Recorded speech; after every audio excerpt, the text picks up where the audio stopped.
Agenda a fondo. Ya estamos aquí desde Ciudad Universitaria transmitiendo en vivo. Vamos a entrar a nuestro debate sobre la educación en México. Para ello vamos a ver una pequeña cápsula y estamos ahora en un momento con nuestros invitados. Siga con nosotros. Agenda a fondo.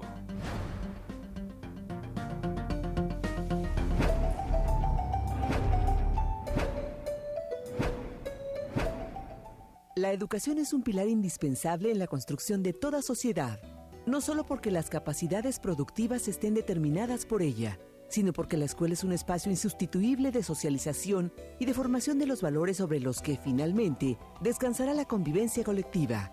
En México, casi 35 millones de alumnos acuden cada día a la escuela y contamos con más de 1.800.000 maestros en los distintos niveles educativos. En la enseñanza básica, sobre todo en primaria, México ha alcanzado prácticamente la cobertura universal. Sin embargo, todos los indicadores disponibles indican de que hay severos problemas en la calidad de la educación básica. Y no se trata solo de una deficiencia de las escuelas públicas. También las escuelas privadas arrojan pobres resultados en las comparaciones internacionales. México padece aún grados preocupantes de rezago educativo, pues 23 de cada 100 mexicanos jóvenes de entre 16 y 28 años no lograron concluir con su educación obligatoria de acuerdo al censo de 2010. En el bachillerato, México tiene una cobertura una tercera parte inferior a la de países como Brasil o Chile. El abandono de estudios en nuestro país se da sobre todo en el nivel medio superior, que en los hechos se ha vuelto el gran filtro para que los jóvenes no continúen con sus estudios.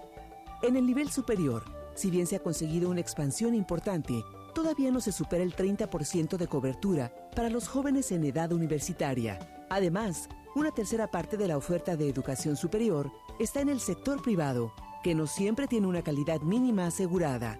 Sin educación no hay futuro, pero con la educación que tenemos nuestro futuro está comprometido. La educación, discutida por los especialistas, es parte de la agenda a fondo de Observatorio 2012, de cara a las elecciones del próximo año.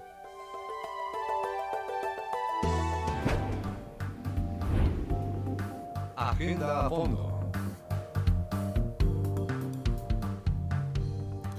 Pues qué bueno que continúan con nosotros. Estamos ya para iniciar nuestro diálogo con los invitados de esta noche. Están con nosotros Lourdes Shehaibar, que es directora del Instituto de Estudios sobre la Universidad y la Educación de aquí, de la UNAM, y Germán Álvarez Mendiola, del Departamento de Investigaciones Educativas del CINVESTAP del Instituto Politécnico Nacional. Muchísimas gracias a los dos por estar aquí. Es un tema tan amplio que quizá conviene ir por partes. Lourdes, la educación debe ser parte de la solución a los desafíos de toda sociedad. Dado la información que tenemos acerca del estado de nuestra educación básica en particular, a veces parece que es más parte del problema que de la generación de oportunidades y posibilidades de un mejor México. ¿Por qué no empezamos trazando un panorama sobre qué está pasando realmente en la educación básica en México? Básica. Ya vimos las cifras de entrada en la cápsula. Se trata de un sistema educativo enorme, ¿no? De grandes números, en donde los avances en algunos indicadores han sido importantes de manera innegable, ¿no? En las últimas décadas, que se ha reiterado en el discurso político como una prioridad, pero que en sus resultados, y especialmente en sus resultados cualitativos, nos habla de terribles inconsistencias, ¿no? En pleno siglo XXI, en las sociedades del conocimiento, tenemos un grado de escolaridad de 8.6 años, pero además seguimos teniendo casi 5 millones y medio de analfabetas. O sea, esto habla de la ausencia de un proyecto consistente, ¿no? Un proyecto coordinado de una política de Estado, que a eso tendríamos que arribar, que permita que lo educativo no sea solo la educación básica, preescolar, primaria y secundaria obligatoria según la Constitución, en primaria con una cobertura casi del 100%, en secundaria es también muy alta, es cerca del 90 y tantos, pero en preescolar, por ejemplo, años iniciales, vamos sobre el 80. en cobertura. Entonces, no solo no logramos indicadores básicos, sino no logramos que se mantenga la escuela, que los niños se mantengan en la escuela y que los aprendizajes obtenidos sean relevantes para la vida. Sobre este último punto, Lourdes, vale la pena creo que detenernos, es decir, nos ayuda a saber un panorama de cómo están los números y de cómo es la trayectoria de los estudiantes en la escuela. Pero pensando, digamos, en un cajón temático, con esta idea de ir aterrizando los temas, la currícula, Germán, la currícula en la escuela básica, es decir, esto último que nos decía Lourdes, que tiene que ver con lo que aprenden las niñas y los niños, ¿cómo estamos? Bueno, estamos mal, ¿no? Y el problema que hay de fondo es que, particularmente en este sexenio, se ha carecido de un proyecto. Y eso se expresa, obviamente, en la carencia de un proyecto coherente en lo que se refiere al plan de estudios de la educación básica. Hay un intento, que es el intento de integración, que se hizo al final prácticamente del sexenio, y es una integración que no es clara. Es un documento de más de 600 páginas en donde supuestamente tendrían que quedar claramente articulados, vinculados los contenidos y las actividades de preescolar a primaria, de primaria a secundaria, pero eso no es así. Se repiten los mismos temas, se incorporan más temas y no hay claridad en ninguna parte respecto a lo que significa esa integración. Y eso obviamente tiene consecuencias sobre los materiales que se usan en la escuela, tiene consecuencias sobre lo que los maestros tienen que enseñar en el salón de clase y a final de cuentas tendrá consecuencias también sobre las posibilidades de aprendizaje que los niños tienen. Entonces yo creo que el tema curricular sigue siendo un tema pendiente. No hemos logrado realmente en el país tener un currículo acorde a las necesidades, un currículo adecuado en el sentido también de que no sea demasiado extenso. México tiene una tradición que deberíamos ya haber superado desde hace mucho tiempo de recargar de contenidos los currículos, cuando estos tendrían que ser mucho más esbeltos para irse a lo fundamental. Y lo fundamental sigue siendo aquí y en muchas otras partes del mundo que los alumnos se expresen con propiedad, oralmente, por escrito, que sean capaces de usar adecuadamente las operaciones matemáticas que corresponden a cada uno de los niveles y que las puedan aplicar en sus contextos, en distintas situaciones, que tengan conocimientos básicos de historia para construir un concepto de nación, de territorio, de política, de interés general, etcétera, cuestiones de tipo cívico, pero no necesita ser demasiado. Lo que necesitamos hacer es que los alumnos usen ese conocimiento. Y algo muy importante que creo que hemos abandonado mucho cuando hacemos discusiones sobre educación, que es el tema de cómo lograr que la educación se convierta en un espacio placentero. O sea, el placer por la lectura, el placer por usar el conocimiento para resolver situaciones. Eso es algo que no se discute.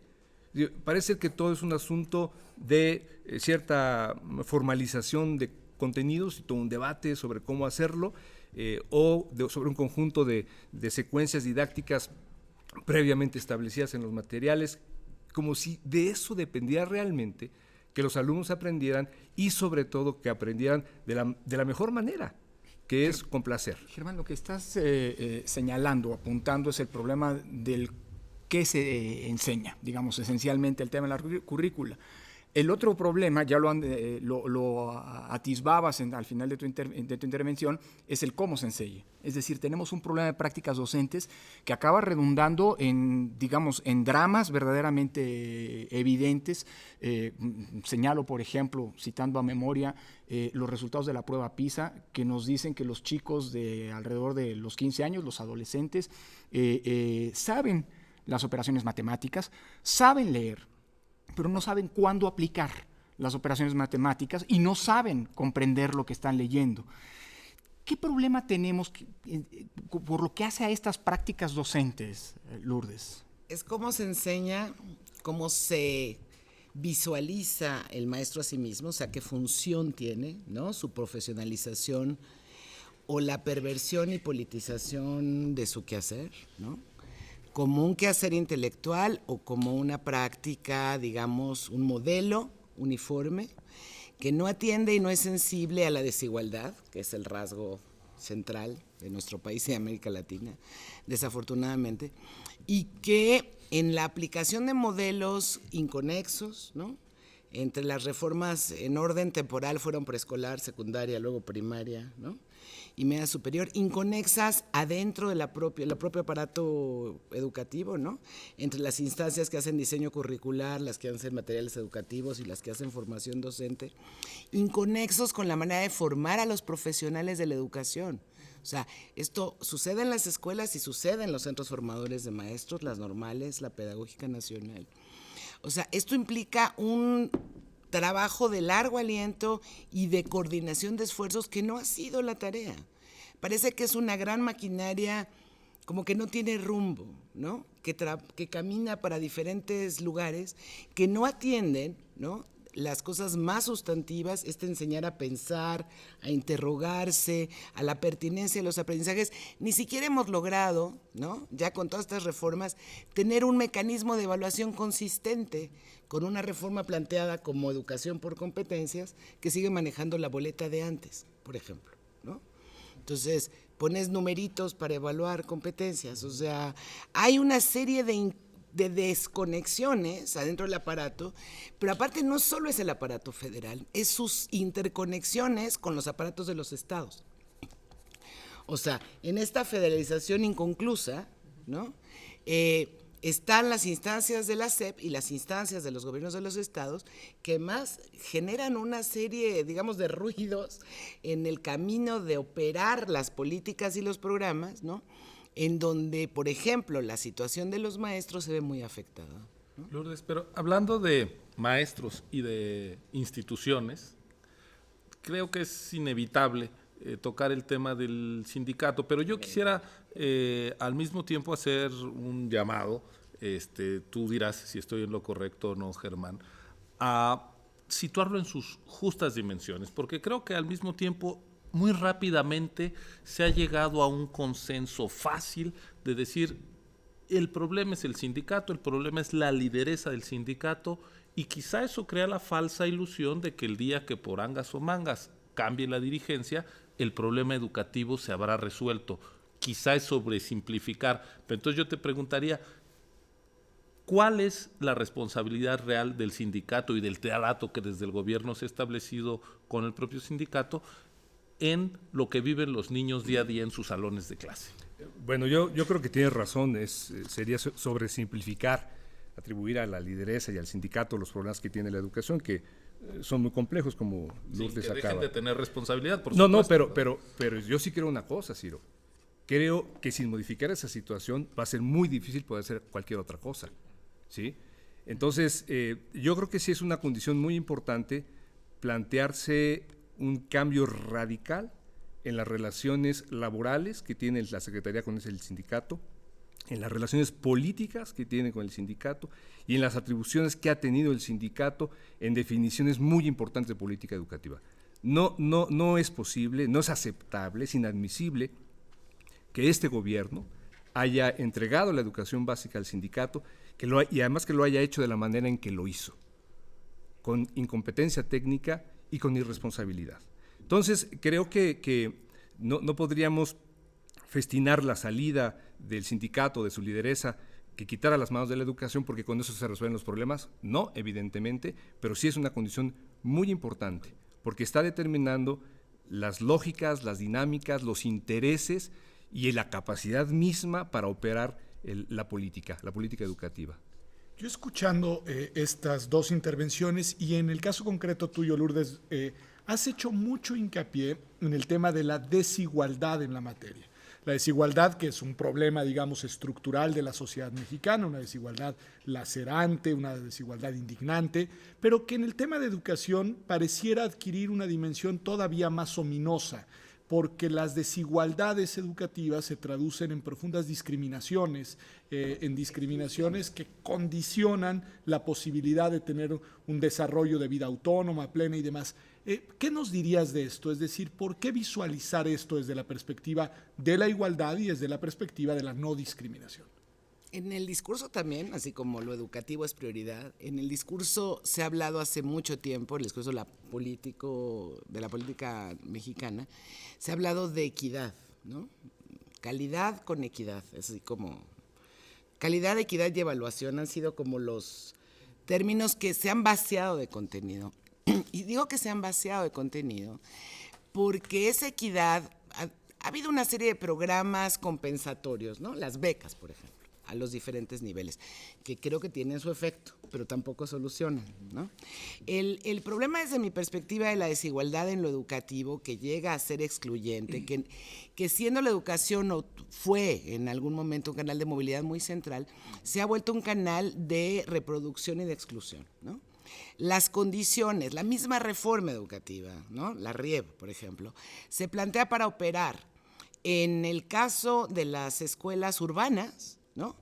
Igual que las multigrados o los niños jornaleros migrantes, ¿no? O sea, perdón, la pertinencia y significación de los aprendizajes, las condiciones en las que un maestro da clase, las necesidades de esos alumnos no pueden ser ni asumidas igual. En ciclomedia es un ejemplo, ¿no? De no considerar la diversidad ideológica, cultural, la riqueza, que además se conjunta con un problema de ir construyendo identidades, ¿no?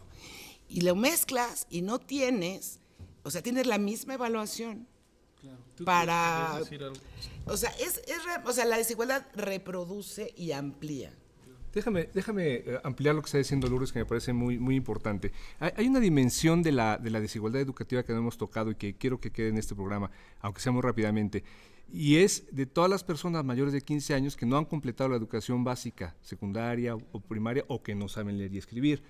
Son 33 millones de personas. Hasta ahorita hemos estado hablando de los que están en el sistema, pero son los que están afuera y que carecen de una política real que se haga cargo del tamaño de ese problema. ¿Cuántos países cabrían en esa población? Es una población enorme. Entonces, muchos de ellos en edad productiva, que requieren tener un conjunto de conocimientos básicos no solamente para que ellos tengan una mejor posibilidad de empleo y de ingreso, sino también para que tengan su contribución en el desarrollo económico que el país necesita. Ahí tenemos un problema, pero INEA prácticamente brilla por su ausencia, ¿no? Le han bajado el presupuesto, es una constante ya.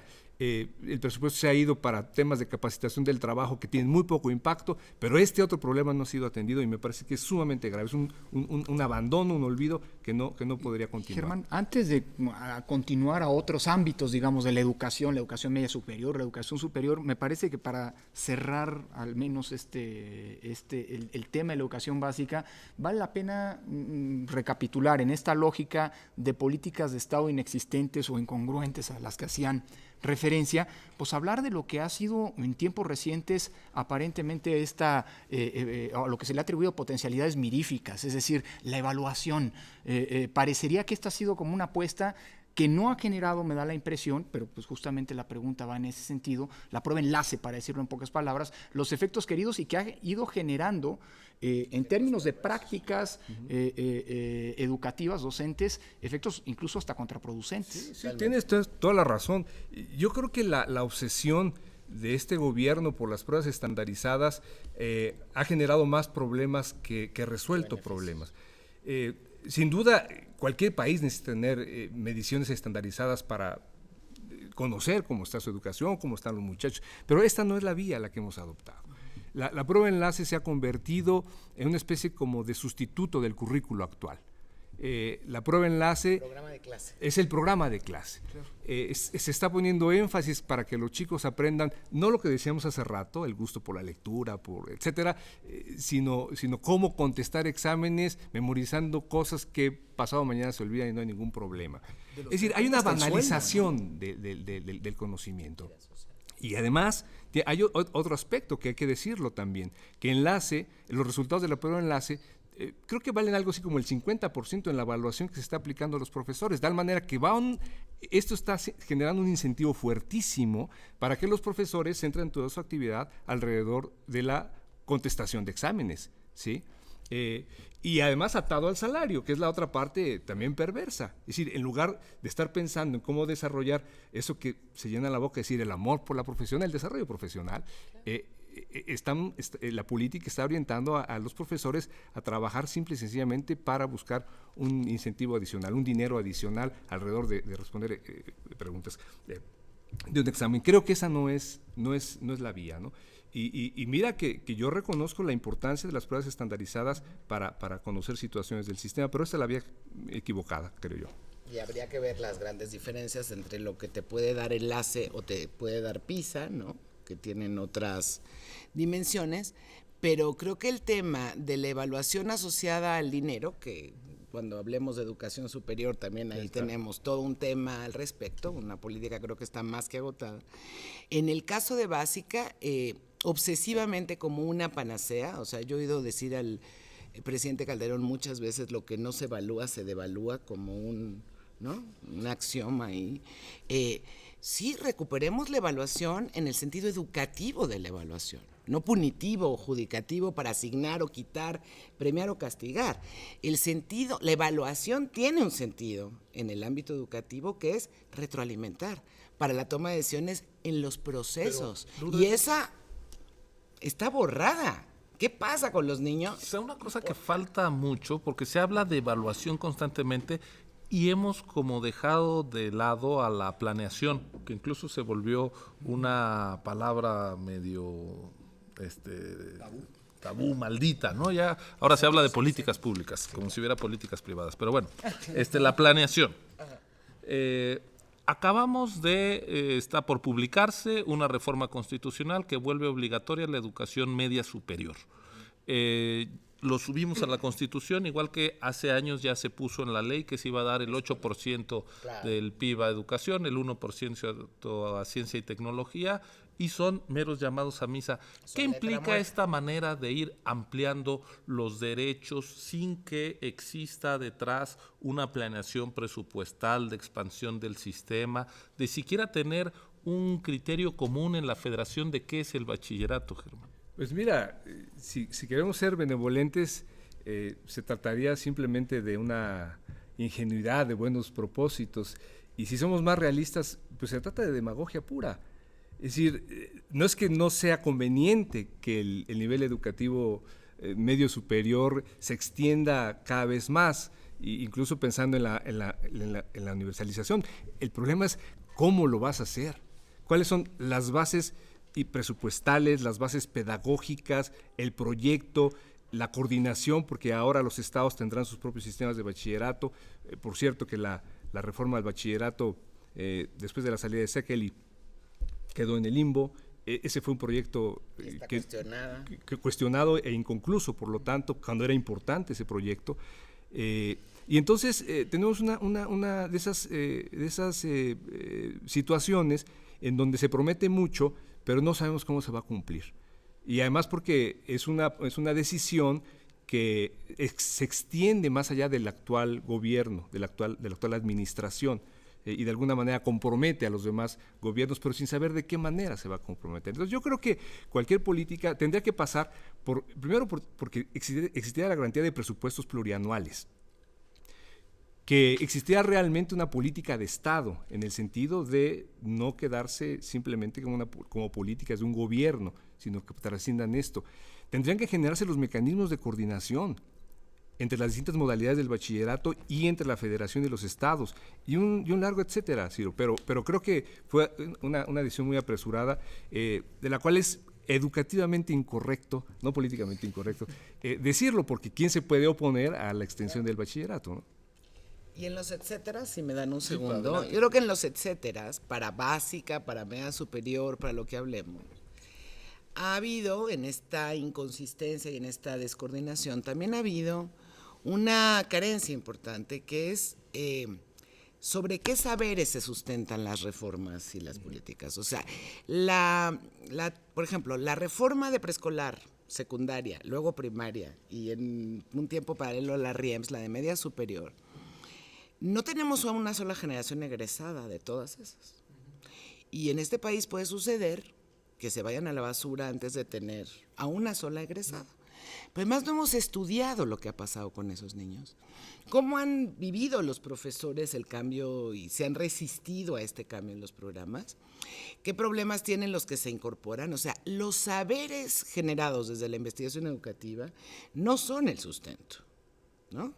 Sino se dan en una descoordinación completa entre múltiples instancias, ¿no?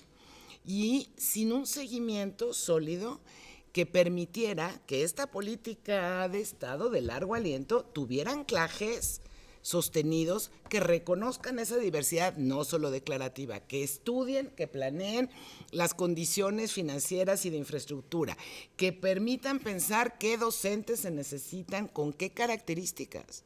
No, o sea, un profesor de bachillerato requiere una formación muy distinta de la que requiere un profesor de preescolar y así vas, ¿no? Claro. Lourdes, si les parece bien, tenemos ahora que hacer un corte, tenemos que volver a hablar de educación superior y luego de qué hay que hacer y qué exigir a los actores políticos que en 2012 van a pedir el voto y algunos de ellos tendrán responsabilidades fundamentales en materia educativa. Quédense con nosotros, esto es Observatorio 2012.